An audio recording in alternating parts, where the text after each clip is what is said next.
Have you ever heard of somebody who abducts little boys? Room below's got some horrible smells. We don't want to go in there.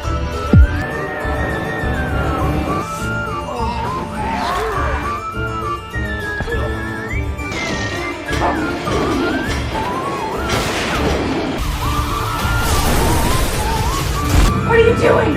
Complimentary room service. There is that. Hello and welcome to another Dollar Store Drive-In. I'm your host, Laura. I'm Joel. And we're the Newly Dads. If this is your first time watching, welcome to the show. This is a half-hour chat show where Mr. Newly Dad and I talk about a movie that we've watched. If this is not your first time, thank you for joining us again. We really appreciate it.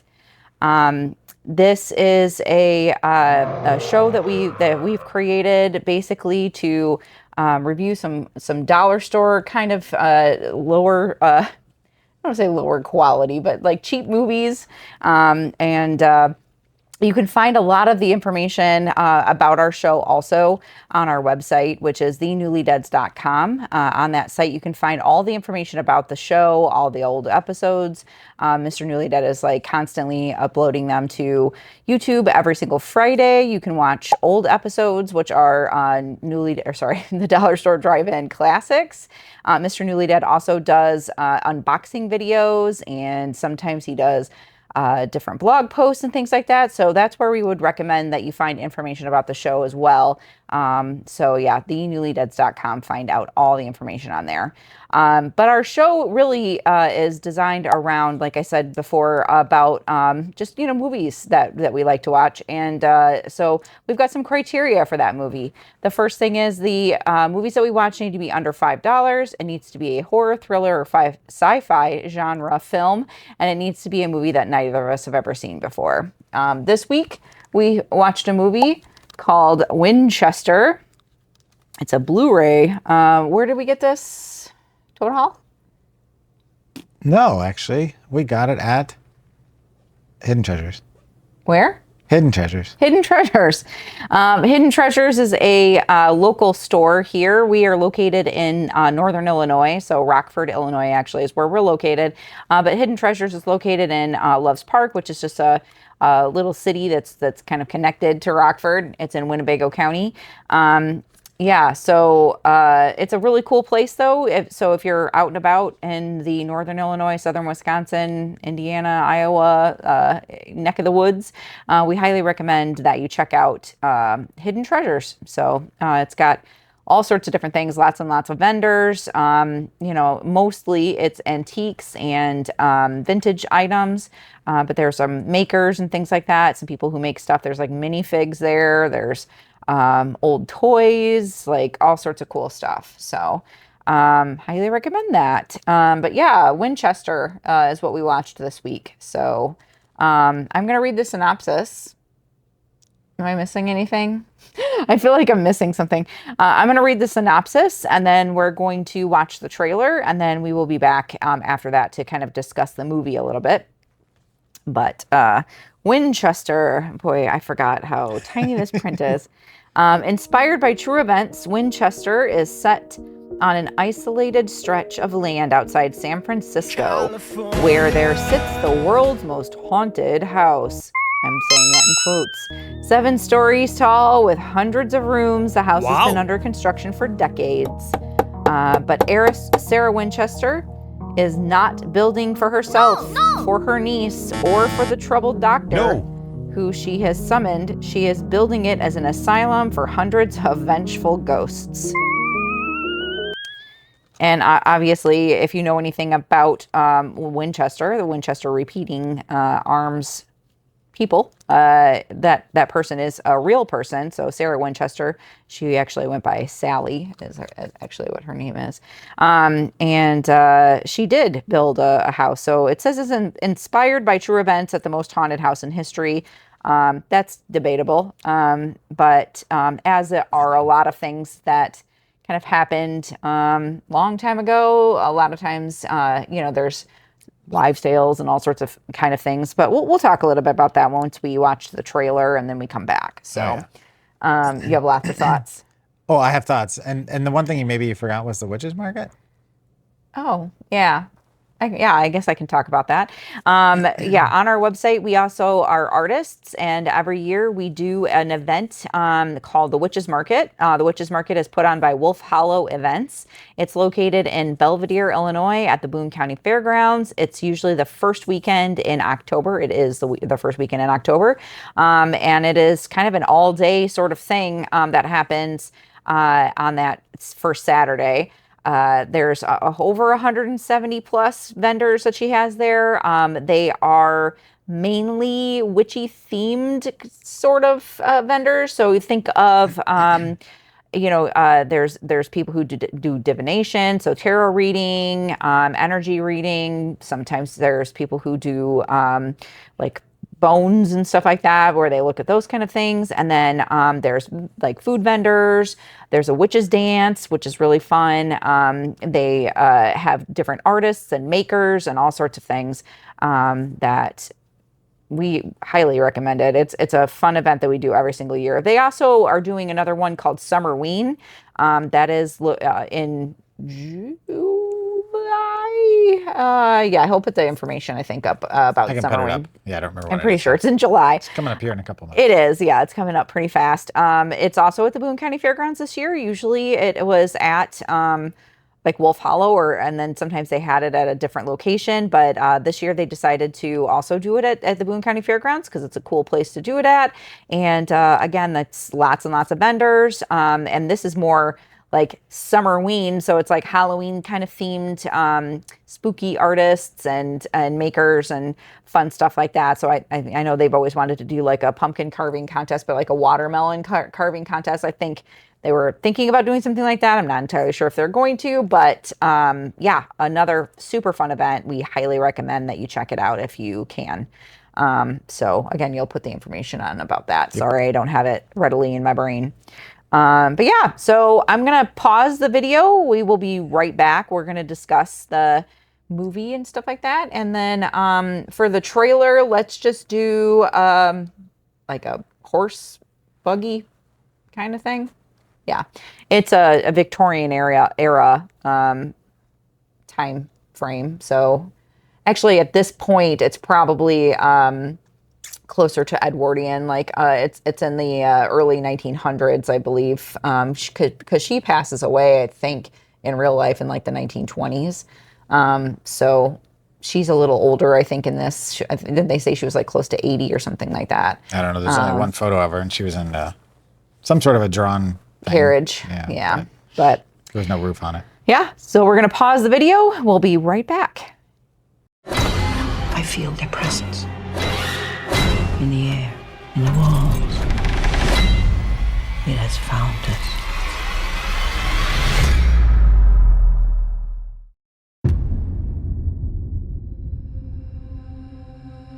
It's a gargantuan 7-storied structure with no apparent rhyme or reason.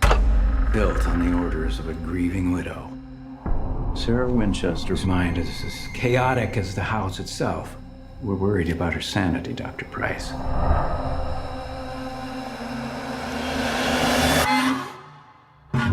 Mrs. Winchester, it's a pleasure to finally meet you. Do you believe in ghosts, Dr. Price? I do not believe in anything I cannot see or study. I feel their presence. In the air, in the walls. It has found us.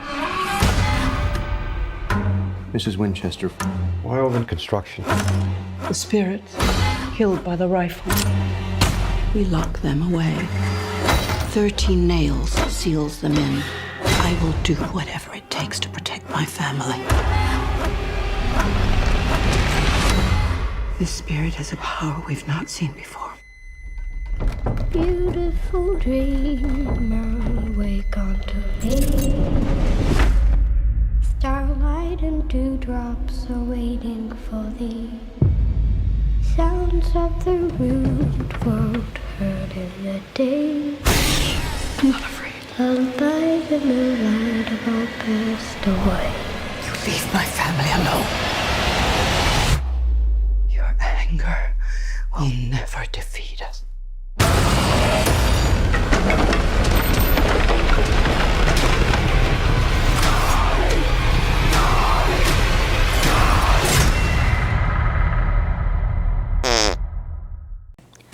And we're back. I know you missed us. Hopefully you enjoyed the trailer that Mr. Newly Dead put together for us. We'll see about that. But Mr. Newly Dead has something in his hands. What does that mean? So whenever we watch a movie, I will take notes digitally and then print them out. And then at the end of the year, Mr. Newly Dead will collect them all. You can go check them out on our aforementioned website. The last 3 years are available. So go check those out. And then at the end of this year, these will be available as well. Mrs. Newly Dead is also committed to taking notes this year yet again. And she's at 100% for the second year in a row. Keep on trucking. So these will give us a guide, a little bit of a kind of what happened, when it happened, thoughts, etc., background on the film, the people in it, etc. So at this point, I'm going to show her. I usually draw something, as does she, and this time I just drew one thing. A ghost. I drew a ghost also. Just a little guy. Because it's about ghosts. So I drew a ghosty. I drew a ghost. That was all. Because there's ghosts in this. There's a lot of ghosts. There's a lot of ghosts. A lot of ghosts. So Winchester is from 2018, currently sitting at 5.5 out of 10 on the Internet Movie Database. This is directed by the twin brothers of Michael and Peter Spierig, who wrote or co-wrote and directed this, which they always work together. They are known for directing Undead, which is a fantastic zombie film. If you've never seen it, it's back here, but they're Australian, and it takes place with a guy that's kind of a fisherman that ends up being a total badass and helps defeat a bunch of zombies. They also did Daybreakers, which is a twist on the vampire story with Ethan Hawke about where I believe, if I remember correctly, it's also back here, but where the vampires are now in control of the world. Yep. And they're using people as, food sources, and it's kind of like what it's like if the vampires ruled instead of the people ruling. Yeah, I remember that movie. They did Predestination, which is also Ethan Hawke. Not actually seen this one. It's been on my list for a long time to see, but I've not seen it. They did the installment, I think it was the 9th installment of the Saw franchise, which was Jigsaw. They did that movie. And then they also did a short film. Now, Peter Spierig, that was Michael, did one short. Peter Spierig did 2 additional shorts, so he's had 3 shorts total. As far as writing goes, they wrote all of those films, as well as the shorts. Now, this was co-written with Tom Vaughn, which we watched the behind-the-scenes thing after we finished the movie, and Tom Vaughn was in it, and I told Laura, I'm like, keep that in mind, because we're going to talk about him. Yep. So he is known for writing something called Critical Assembly, which I have no idea what that movie's about. It doesn't tell you anything. Unstoppable, which is, if I remember correctly, is not the one about the train, but something else. Something called Playing House, which I think most kids do when they were younger. I sure did. And Haunting of the Queen Mary, so another ghost story. Now this stars one amazingly talented Helen Mirren, which if you're of our age, you are very familiar with Helen Mirren. Yeah. She was in Red 1 and 2. That's retired and Extremely Dangerous, the graphic novel series that was turned into a movie with Bruce Willis. She was in 4 of the Fast and Furious movies. She plays Jason Statham's mother, who is also a criminal and a badass, and she's a part of the franchise, including the Hobbs and Shaw spin-off movie. She was in that too. Guess what else has made a comeback? Caligula. Yep. She was in Caligula. Funny. She was in the Barbie movie, which we saw at the drive-in, which was a heck of a fun movie. Right. She was in the Thursday Murder Club, which we just watched not that long ago. Really good. It was a lot of fun if you like movies about people that aren't necessarily detectives solving crimes. It's about a bunch of oldsters who are at a retirement home, including Pierce Brosnan and a bunch of other folks. It was a good movie. The Cook, the Thief, the Wife, and Her Lover, which is a movie that I remember when I was younger. It's like, wow, what is this movie about? Still haven't seen it. And she was in the 2005 Hitchhiker's Guide to the Galaxy, which we watched twice in a row. Once before our friend's hitchhiker-themed party, and then at the party again. So this also stars Sarah Snook, who is kind of an up-and-comer. She's been around for a while, but she's getting more popular. She was in An American Pickle. That's the movie with Seth Rogen, where he is an immigrant who is a pickle maker. Oh, right. Yes. It's kind of a fun movie. I do, yeah. She was in The Beanie Bubble, which is about the Beanie Baby boom. That's fun to say. Haven't seen it, but looks like it's fun. Zach Galifianakis Zach Galifianakis is in it, and he's got no beard. Oddball, which I'm not sure about that one, and Memoir of a Snail. I don't know what Sounds snails, like fun. kind of memory snails have. Then we've got Jason Clarke, who, if you see him, you know him. He was in the Mary-Kate and Ashley Olsen movie, Our Lips Are Sealed. Oh, funny. He's another Australian actor. He was in the Death Race reboot with Jason Statham. He was in Dawn of the Planet of the Apes, the second of the reboot of the Planet of the Apes franchise. He was in Terminator Genesis, which was one of the last Terminator movies that was made with Arnold. And he was in the Pet Sematary remake, which we watched and were fairly unimpressed with. Yeah. Sometimes dead is better. And then finally we have Angus Sampson, who is just a great character actor. He's been in all 5 of the Insidious movies, as well as a short TV thing with him and Lee Winnell plays his partner. They're like the people that work with the Warrens. They're like the ones that document everything. There was some sort of a TV thing with them, the two of them. He was in Darkness Falls, which comes up kind of often, and Laura's always. That movie is creepy. Yeah, she likes to mention something about it. The first movie I saw him in, which was 100 Bloody Acres, where he and another guy play brothers who have a farm, and they're killing people. I don't remember why. I don't know if they're using them for food or something, but it's pretty good. It's a little dark comedy. He was in The Mule, where he plays a guy that ends up being forced to be a drug mule. I think he's forced. The cover is kind of funny.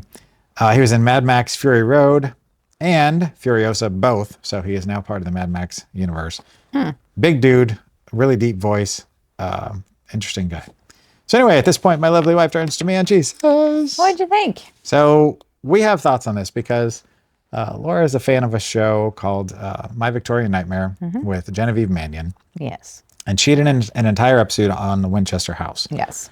And we've listened to it together, actually. She reluctantly did that episode because she, everybody always says that this is the most haunted house, kind of thing or whatever. And she knows that it's not, yeah. So keep going. Oh, I was just going to say, and everybody, just to add to that, everybody talks about how there's stairs to nowhere. There's, a door that leads to nothing. It just leads to the outside of the house, how she would tear things down and rebuild them, and just construction was going on 24 hours a day, 7 days a week, which, as Laura pointed out to me last night, which I hadn't thought of, in a lot of ways, she was pretty much like kind of like a factory in a small town. If you live in a factory town, if the factory goes out of town, then people are out of work. Out of business. Yeah. At this point in history, work was a little harder to come by. And so she was basically keeping the town afloat by employing all of these people to do these, basically like digging a hole and filling them in, kind of like the government used to do back in the day. Kinda. Yeah. There's more of a purpose to it. Yeah, she really enjoyed, the real lady really enjoyed architecture and, and she was really creative and an inventor. And yeah, I mean, it's easy for people to say, oh, well, she's crazy. She's building all these rooms. Why is she building all these rooms? Well, sometimes there's just no rhyme or reason other than the fact that, like, that's her form of art, right? So she would create like a design and then she would have workers make them. And she really did just keep those people kind of employed, through really hard times, through Great Depression. Like, I don't think it was the Great Depression, but it was like the Dust Bowl, it's maybe. Probably too early for that, yeah. Yeah, the Dust Bowl. I think that she was was like in overseas, and the Dust Bowl was in America. No, she's not overseas. Oh, no, it's in Francisco. California. That's Yeah, right. it's in in the movie. California. Everybody's got an accent, and I forget that the time everybody was still So fresh off the boat, so to speak. Yeah. Yeah. Never mind. Yeah. So that was the real lady. And I must say, I thought that besides the fact that they were trying to say that it was haunted and all that stuff. I mean, obviously it's a spooky movie, right? You got to keep it haunted or whatever. But I feel like they did a fairly good job of respecting Sarah Winchester in the movie. Yeah, they didn't make her like crazy and like doing all kinds of. The only thing that they did that was maybe a little bit not disrespectful, but was definitely a leap was her kind of. I wrote. Where is it? I wrote. We're ahead of where I was at in my notes. Oh, I wrote divining designing, because she was divining the spirits that were telling her what they wanted her to build, and she was, eyes rolled back, drawing pictures without looking at what she was doing. divining what was being told to her. Right. Yeah. And the story, the idea was, and I guess after talking to her during the film, that this is, I guess, part of the legend, is that the she was being guided as to what to build. And in the movie version, she was being told what to build because the ghost wanted to have a exact replica of where they died. So then she could, because they were killed by Winchester repeating rifles, that then she could, provide them some peace and forgiveness and whatever, and everybody would be happy and they'd move on. And then she'd tear down that room and build another one. Yeah, or she would nail it shut. Or she would nail it shut until she could maybe get to it. I don't know which is the case, but that's kind of the direction that the film took. Now, one of the other things that they touched on that I had no idea about was that she also was kind of an inventor, because she created an intercom system in the house that really wasn't a thing yet in that way. She created an 8-story, very thin stair that was basically like a ramp, but it had actually was slightly raised. But because her arthritis was so bad, in order for her to get upstairs, she created a way that she could take very gentle and not very big steps to go upstairs. It just took her a while because that was 8 real. stories. She really did do that. Yeah. So there were things here that they included, that they shot some of the exteriors of the home, but for the most part they couldn't shoot there because it was a tight location, and so they had to rebuild a lot of it over in Australia. And so they did touch on some of the reality of things. I do highly recommend listening to My Victorian Nightmare by My Victorian Nightmare.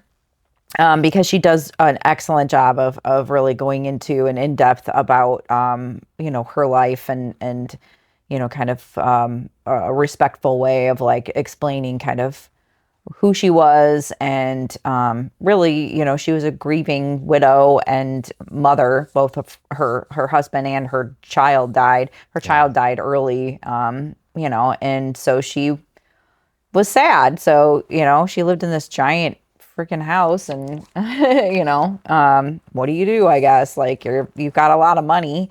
She kept, like I said, the city, like she kept all those workers like going. So she was, very philanthropic with her money and like donating things and doing that kind of stuff. And so I was a little sus when I was gonna watch this, because I was like, oh great, they're just gonna make her seem like she's some psycho or whatever. But I thought they did a pretty good job. And I mean, if you want to take it at face value, if you don't care about the backstory and you just want a ghost story, the Spierig brothers are excellent filmmakers. The production design, the pacing, everything about the film itself was, I felt, pretty well done. And they even kind of diverted kind of what the expectation was. So like if there was a jump scare, you're like, oh, they're making me look over here so that something's going to be over here. Well, you're looking over here, you're expecting it over here, and instead it's right here. And it's just like, little things like that throughout the movie that, if you just want to check your brain at the door and say, oh, it's a ghost story, well, they do a good job at that, creating, creepy sequences and things that are going to kind of catch you off guard. There's a lot of jump scares, but, and I'm not really a ghost story kind of guy. Like it takes a certain kind of movie to really make that, because handling ghosts is always tricky. But like the J-horror stuff, or maybe like the Changeling that we watched with George C. Scott, that kind of stuff, until they actually get to the ghost, like the stuff ahead of that where there's the creepy things going on in the house, is a lot more scary than the actual ghost itself. Usually. They took a lot of liberties. By the third act, it felt a little bit like 13 Ghosts. Not that there were 13 ghosts, but there's like a room at one point in the greenhouse that is tied in directly to a character that's made up that kind of is the instigator in the whole storyline. It's full of like, I don't know, 15, 20 ghosts, and they're all, of course, different people, because Winchester repeating rifles, won the West, which meant people were being killed. A lot of people, yeah. So there's indigenous people, there's, soldiers, there's just all kinds of, I'm sure the special effects people had fun creating all the different types of characters. Yeah, there was people from like the Confederacy. There was all kinds of people, and but at the end of the day, there was one main antagonist that she said was the most powerful ghost she'd ever encountered. And, because he was angry, like really angry, because his family got killed by the Winchester. And he Went on a spree. they created a fictional story where this guy went to the Winchester offices and proceeded to, like their grand showroom, proceeded to kill 15 people and then got killed himself by Winchester rifles. Right. Yeah, it was like a mass shooting kind of thing. Yeah. And so he comes back and he doesn't just want to make amends. He wants to get revenge and kill her family. And of course, that's kind of the basic premise of the story, is kind of figuring out who it is and what they're doing. We won't spoil it, but No. I think that kind of gives you enough to understand what's going on. And then they also included one other bit of fact that they tied into the fiction, is that there was a point where there was an earthquake in California that destroyed a large section of the house, a large portion of the house. And what they did is that they had a section where the ghost that's trying to take revenge, something happened that caused them to basically create the destruction in the house. That it wasn't necessarily an earthquake, it was the ghost that caused it. Right. Which factually, there was an earthquake that a lot of people experienced that did destroy a large section of the house. And we watched the documentary afterwards. It was a 22-minute little making of, gives a lot of backstory, including a lot of the truth behind stuff. So they didn't like sugarcoat anything. They actually kind of gave you what really was going on. They actually showed you some real shots from the actual home. They talked about some of the things that they changed in the movie to make it original to what happened before the earthquake, because some of the stuff that was destroyed, since this was prior to that, they had to recreate things that they knew existed that were no longer in the house now. And it was again kind of respectfully done. Everybody seemed to be really on board with telling the story, but of course, you got to make a movie that's entertaining. So Right. it did feel pretty balanced. Now, does that mean I love the film? Right. That remains to be seen. But I think that's about all I've got as far as notes are concerned. What would you say then would be your final thoughts?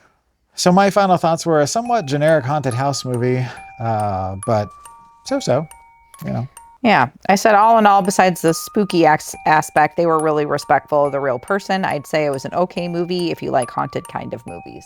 Yeah, like if you like a good haunted house movie, I think you'd be pretty happy with the overall. Especially if you like something from the 2000s. Yeah. All right. And then, so on a scale, or I should say not a scale, but it's kind of a scale. Price. We used to do on a scale, but so out of $5 or less, how much would you pay to go see this movie again? Well, I think I put it at what we actually spent for the Blu-ray, which I felt like $2 out of $5 was pretty fair. $2. Yeah. Yeah. I'd pay for it again. I might watch it, a second time at some point. Yeah. And just knowing what the Spirig brothers are capable of, I felt like it was well done considering all the things they had to kind of circumvent. They had a lot of practical effects, like lots of things falling, like that kind of stuff. True. And, there wasn't a lot of CGI. Even Angus Sampson. There was like a little bit of CGI, I think, when the house was crumbling and out the outside. Oh, but, well, they had to, I think, with that. But yeah. But like Angus Sampson in the making of talked about how there's a scene where he's getting attacked by one of the ghosts and he's pulled off his feet and drugged through half the house. He was actually the one being dragged. Like he's like, I did all the stunt work, and they show him actually being pulled down the stairs and into a wall. And it was like, that wasn't, a lot of times they'll just CGI that. So. I like it when it's practical effects like that. You know, it kind of doesn't take you out of the movie, because sometimes CGI can take you a little bit out and you go, oh, great, I don't know what you're talking about, Octopus 2000. Yeah. Oof. Yeah, for sure. All right. So, I would say I'm not going to blow this one up, maybe. Oop, I'm going to knock off a ghost or a cow. I don't know what I knocked off. You knocked off the little candy corn guy. Candy corn. Sorry, candy corn guy. All right. So if they don't want to watch this movie, what do you recommend? So this is going to be a little divisive, but I was having a hard time because we've recommended so many like turn of the century or early 1900s ghost story movies that it kind of is getting harder and harder to find ones that I feel are worth watching. So I like this movie, and I've already recommended the original, so I'm recommending the sequel this time. The Woman in Black 2, Angel of Death from 2014. It is definitely not The Woman in Black, which I feel is one of the quintessential haunted house movies of the recent. But it's worth watching. It's pretty creepy, and everybody in it is not phoning it in. Yeah. So. All right. Well, good. And what are we watching next week? Next week, we're taking a hard left turn. Bloody Homecoming. From 2013. Come Home to Terror. We're going straight up slasher from Old school slasher done right. supernatural to slasher natural. Nice. Is that a word? I don't know. It's a word now. At least the words are bigger on this one. Oh, good. A group of seniors anxiously prepare for homecoming night in the sleepy town of Winston. 3 years after a tragic accident left a student dead at the annual dance, they find themselves haunted by a deadly visitor from their past. Unable to bury old demons, it looks like it's finally payback time and someone's out for blood. Before the night is over, the halls will run red as they are stalked, staked, and butchered by a relentless, savage killer bent on revenge. They must stop whoever's hunting them, or this year's dance is going to be a killer. That's great, whoever wrote that. Bravo. Good copy. Is that what you're Chef's saying? kiss. Chef's kiss. All right. Yeah, hopefully the stills, I mean, it looks like it, like what, I don't even know what year this is. 2013. Yeah. Oh, all right. They did a good job of making it look like it's like from the 80s, at least on the outside. But on the back, it almost looks like it's the 90s. Like a Valentine era. Yeah, I'm interested. All right. Well, that's I love slasher movies. That's one of my favorite horror subgenres other than zombie movies. Yeah. And even a bad slasher is Still typically fun. pretty fun. Yeah. So I don't have a lot of hopes, but I'm also kind of hopeful. So we'll see. Yeah. All right. Well, thank you very much for watching, as always. And until next week. Keep it cheap and creepy. Bye. Doesn't mean you should go chasing the dead. It may be your robot, but it's my house. I'm gonna get a close look at these sharks. Sounds dangerous. Well, I'll be careful.